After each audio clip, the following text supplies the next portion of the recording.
let me make sure that you understand I'm not here representing the NRA. I'm not even a member. Okay?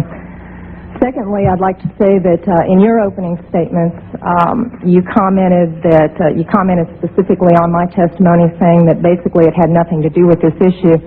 And I had to chuckle because then I noticed you had Mr. Brady up here, who was hit not with an assault weapon but with a .22 caliber revolver. So getting beyond that, I didn't grow up in a house with guns. I don't hunt. I personally abhor hunting. But I was given a gun by a friend when I was 21 to carry in my purse for self-defense, and I was taught how to use it. A couple of years ago, my parents and I went to a cafeteria in Texas on a bright sunny day. We weren't in a dark alley where we weren't supposed to be. And as you all know the story, this madman drove his truck through the window. And he began shooting. Well, immediately, my father and I got down on the floor and put the table up in front of us. And this guy kept shooting. And you're thinking, what could it be? Is it a robbery? That's the first thing that generally comes to mind. And he keeps shooting. It took me a good 45 seconds to realize that this man wasn't there to commit a robbery. He wasn't there for a hit. He was there to simply shoot as many people as he possibly could. Now, I'd like to make something clear. I hear all this talk about how many bullets can go in a clip. I've been there. I can tell you it doesn't matter. It takes 1 second to switch out a clip. You can have 1 bullet or 100 bullets. It doesn't matter, guys. I've been there. He goes, dump, dump. Just like that. That's not enough time to rush a man. I promise you. When I finally realized what was occurring, I thought, I got him. And I reached for my purse. He was maybe 12 feet away. Is it possible my gun could have jammed? Sure. Is it possible I could have missed? Sure.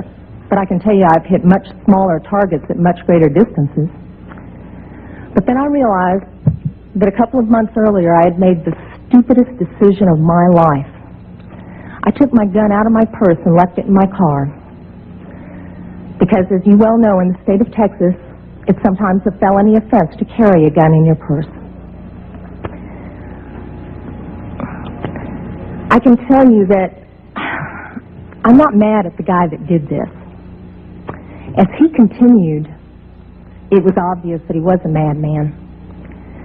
My father, at that point, said, I just got to do something. I've got to do something. He's going to kill everybody in here. And he rushed the man. No way.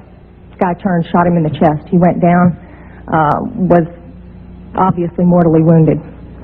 For whatever reason, that made the man change directions and go off to my left. Shortly thereafter, someone at the back of the restaurant broke out a window.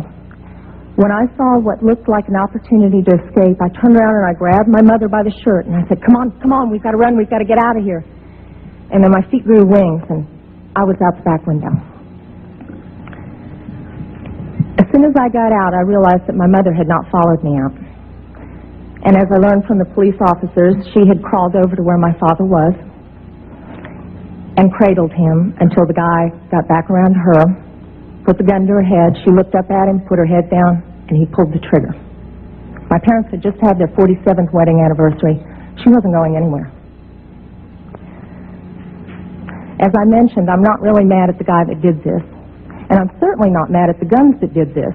They didn't walk in there by themselves and pull their own triggers. The guy that did it was a lunatic. That's like being mad at a rabid dog. I'm mad at my legislators for legislating me out of the right to protect myself and my family. I would much rather be sitting in jail with a felony offense on my head and have my parents alive.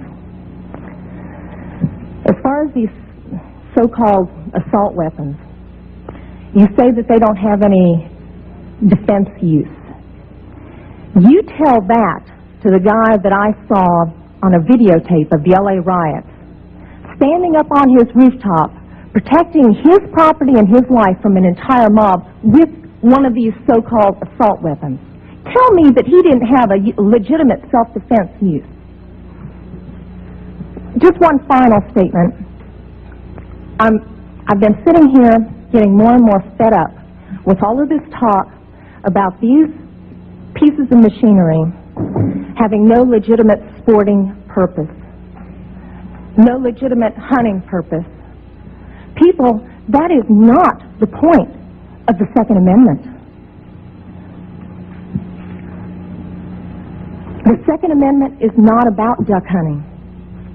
And I know I'm not going to make very many friends saying this, but it's about our rights, all of our rights, to be able to protect ourselves from all of you guys up there.